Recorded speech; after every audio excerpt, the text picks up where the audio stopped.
El español como lengua materna, como segunda lengua y como lengua extranjera.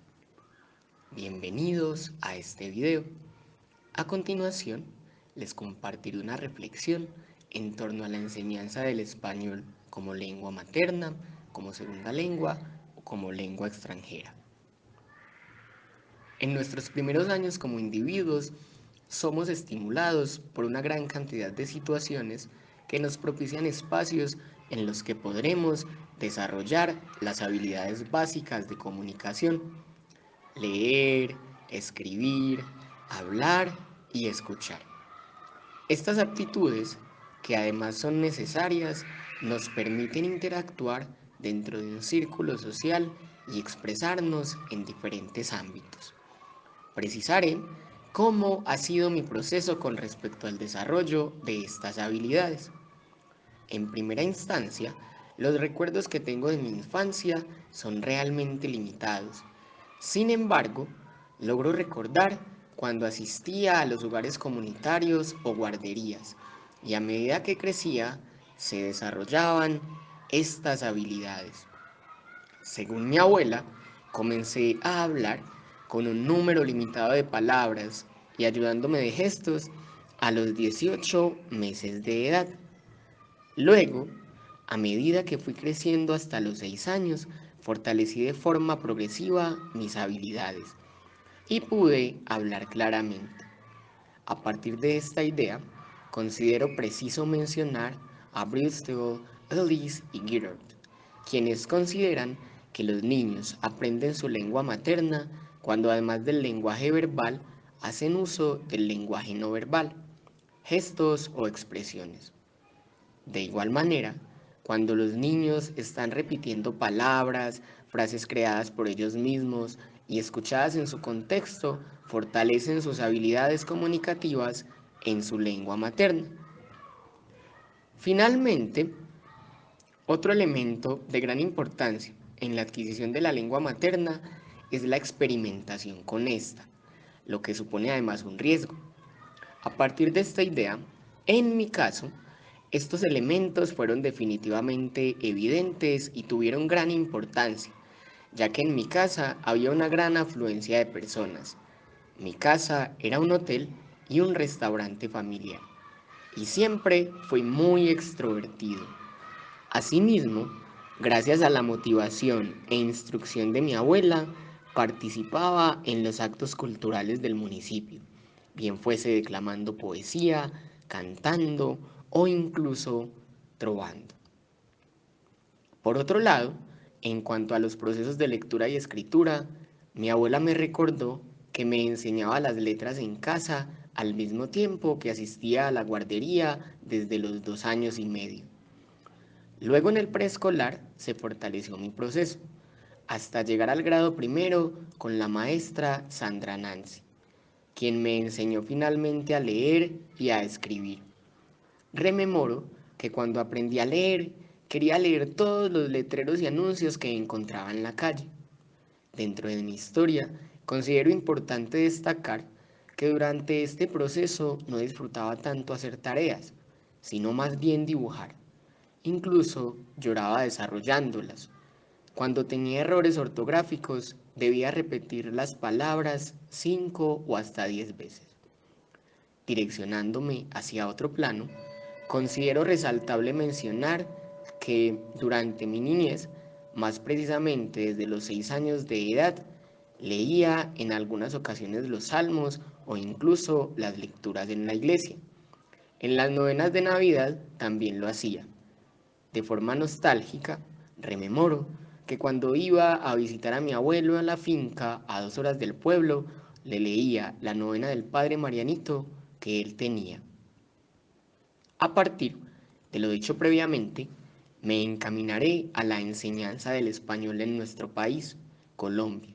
En primer lugar, es necesario entender que la lengua castellana en Colombia es la lengua materna y el 99,2% de las personas hablamos este idioma. El 0,8% restante se divide en las denominadas lenguas nativas. Collazos nos permite tener esta apreciación. Podemos encontrar entonces un primer indicador del porqué de la enseñanza de la lengua castellana. Al ser la mayor parte de ciudadanos hispanohablantes, debe establecerse como un área. Más que la enseñanza de un idioma, podríamos hablar del reconocimiento de características, leyes generales, su historia, el desarrollo del sentido de pertenencia, el cual asume el respeto, el descubrimiento y la permanencia de la lengua, etc. Podría afirmarse entonces que saber hablar nuestra lengua materna no significa dominarla totalmente, sino que también hay una gran cantidad de elementos que la enriquecen y debemos conocer. Es necesario destacar que a partir de la Ley 115, Ley General de Educación de 1994, se establecen unas áreas obligatorias y fundamentales, las cuales brindarán a los educandos competencias necesarias para el momento de certificarse como bachilleres académicos. Así, estas áreas se abordarán tanto en la educación básica como en la media. Entre estas se incluyen las humanidades, lengua castellana y lengua extranjera. Ministerio de Educación Nacional, año 1994. También se podría reconocer que la enseñanza del español en nuestro país goza de unos buenos recursos de apoyo para los docentes, tales como lineamientos curriculares, estándares básicos de competencia, derechos básicos de aprendizaje, etc. Estos posibilitan desarrollar procesos de enseñanza y de transición asertivos, permitiendo que los procesos sean progresivos. De esta manera, los educandos van desarrollando sus competencias comunicativas a través de temáticas sugeridas que se ofrecen de forma secuencial. Estas son realmente significativas porque permiten, precisamente, que el educando desarrolle sus habilidades paso a paso y no se le presenten los conocimientos de manera abrupta. Por otro lado, deseo destacar que los documentos estatales son realmente claros y objetivos. Sin embargo, considero, y es evidente, el reflejo de carencias en los procesos de enseñanza y aprendizaje del área de humanidades, lengua castellana, lo que se refleja en los procesos de evaluación nacional e internacional, los cuales se enfocan en las competencias comunicativas, más precisamente en la lectoescritura. En línea con lo mencionado, y hablando del español, a medida que avanza el tiempo, este se convierte en un idioma de gran importancia a nivel mundial, tanto en redes sociales como en la vida académica, social y científica, fuera de las redes sociales. Ahora, pensar en las redes sociales nos permite asumir el concepto de aldea global. Como punto de partida para su análisis, se tiene presente que la aldea global, según Marshall McLuhan, sugiere pensar en la importancia del progreso de las comunicaciones como sinónimo de comunicabilidad y conexión entre las personas, convirtiéndose el mundo en una pequeña aldea. Esta idea no es ajena a la enseñanza de los idiomas y permite hablar de las competencias y las supracompetencias como parte de la enseñanza y el aprendizaje de los idiomas. Más precisamente, en el caso del español, lo dicho previamente debe permitirme mencionar que este idioma es el segundo más usado en las redes sociales: Facebook, Instagram, YouTube y Netflix, y el tercero más usado a nivel mundial en la red. Este preámbulo, hablando de redes sociales y la Internet, permitirá hablar de la importancia del español, bien sea como lengua materna o segunda lengua a nivel mundial. Partiendo de la gran cantidad de hablantes y de personas que se comunican en este idioma, es vital reconocer el concepto de la interculturalidad como un punto que se fortalece y amplía a diario, a partir precisamente de las personas que lo hablan como lengua materna y las que desean adquirirla como lengua extranjera.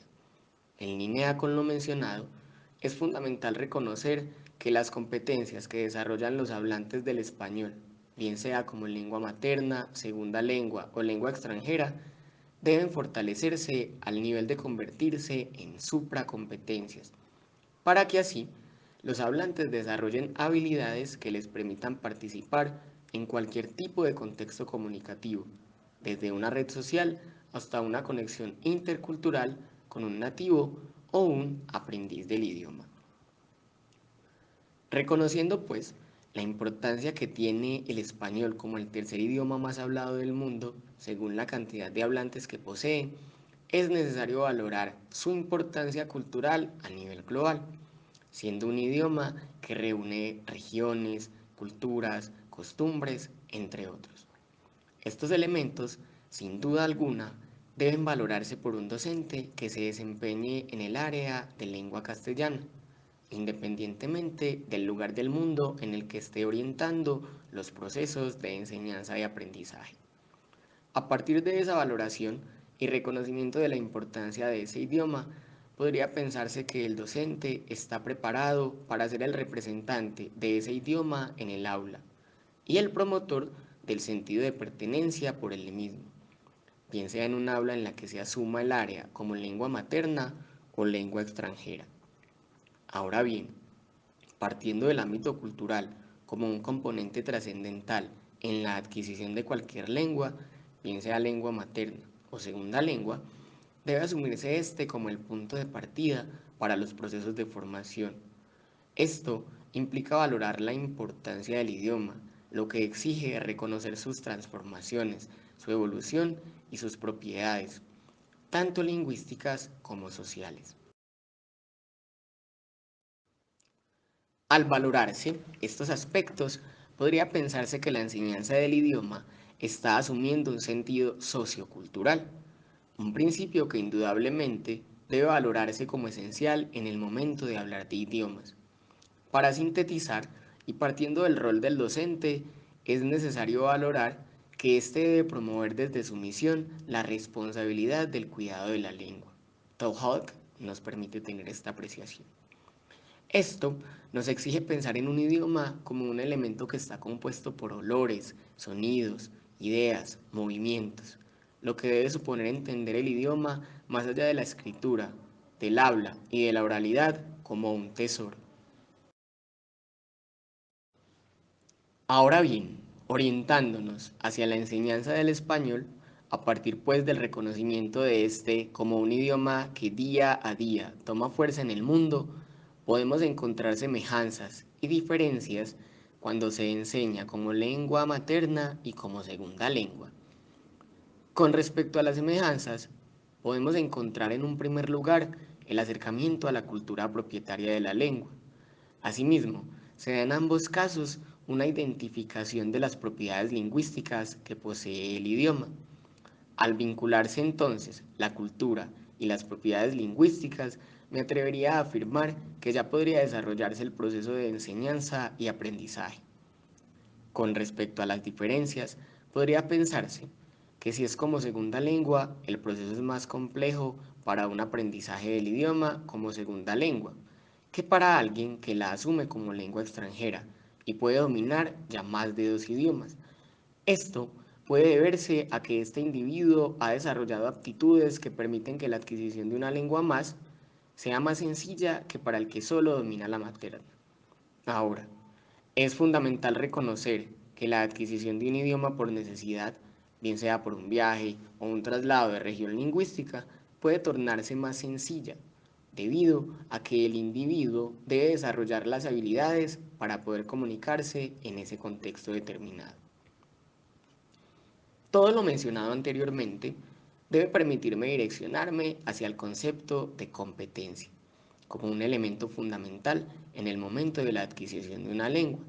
Hablaré entonces de competencias y de supracompetencias.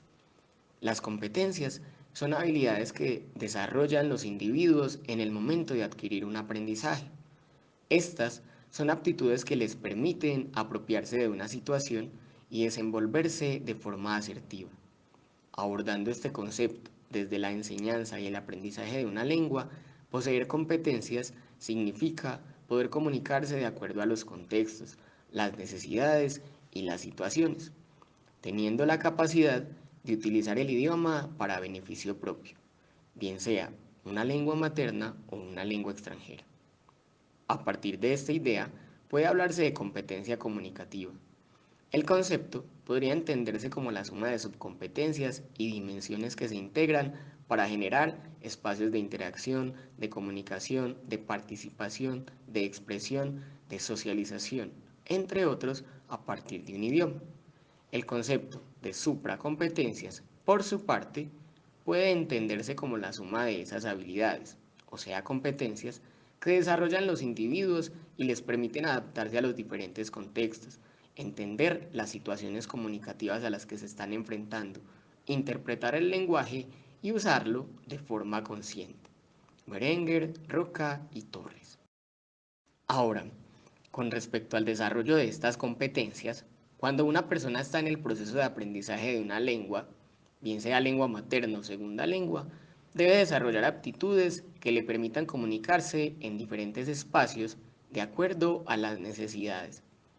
Estas competencias las abordaré desde la perspectiva de Blomart, citado por Vitok, para quien son tres habilidades: repertorio, registros y recursos. El repertorio se asume como los recursos que utilizan las personas para comunicarse y presentar al exterior su realidad. Así, podría comparársele con una caja de herramientas que están al servicio del hablante y son significativamente útiles y necesarias en el momento de darse procesos de comunicación. Los registros son la variedad de lenguaje y de expresiones que usa el individuo de acuerdo al contexto en el que se encuentra. Podría pensarse como las identidades comunicativas presentes en cada sujeto. Finalmente, los recursos son aquellos elementos de comunicación, bien sea verbal o no, que le permiten al individuo transmitir de manera asertiva su mensaje. Por otro lado, y de forma contrastiva, Richards afirma que en el momento de aprender una lengua, los individuos desarrollan dos tipos de competencias: comunicativas, vinculadas con el uso adecuado de la lengua de acuerdo a las circunstancias socioculturales, y lingüísticas, referidas a la precisión, la fluidez, la complejidad, la apropiación y la capacidad de uso del lenguaje. Teniendo en la cuenta esta idea, estos elementos y aptitudes que se desarrollan a medida que se adquiere la competencia comunicativa e incluso la lingüística, es fundamental reconocer que cuando se adquiere la lengua materna, ésta se desarrolla de forma natural, porque el aprendiente se encuentra en el contexto en el cual se habla el idioma. Otro elemento es la necesidad comunicativa de expresar sus ideas y de ser un sujeto social.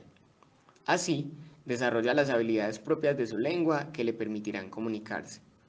Es tan natural el aprendizaje que el sujeto no es consciente de las reglas lingüísticas y gramaticales de su idioma. Tan solo desarrolla una competencia comunicativa que le permite comunicarse en su cotidianidad.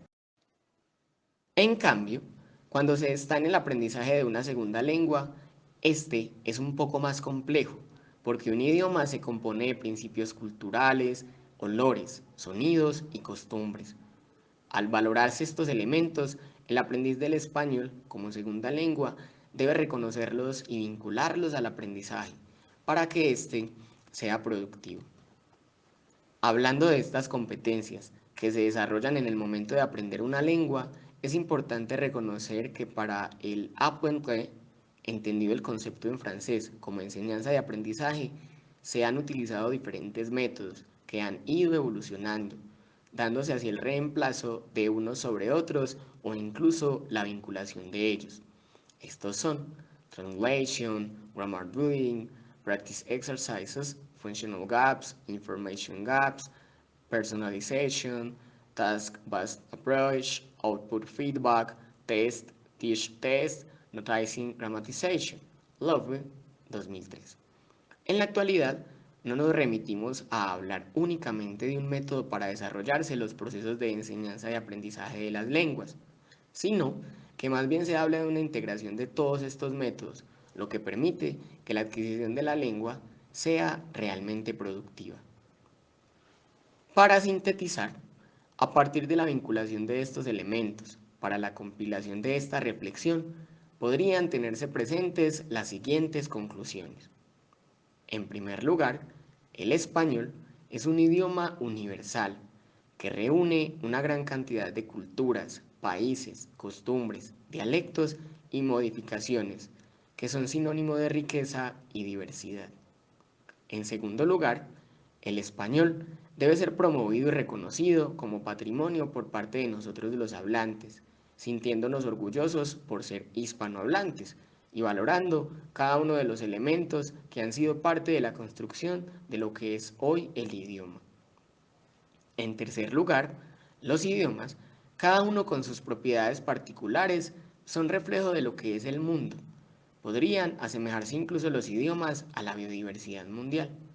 Así como tenemos una gran cantidad de especies, también tenemos una gran cantidad de idiomas que cuidar. Esto supone una invitación a la responsabilidad y precisamente al cuidado de los idiomas como un tesoro de gran importancia e identidad. Finalmente, debemos trabajar también para que los 67 idiomas que se hablan en nuestro país en comunidades indígenas sigan existiendo y su valor patrimonial sea reconocido por cada uno de los habitantes de este país bonito y diverso llamado Colombia.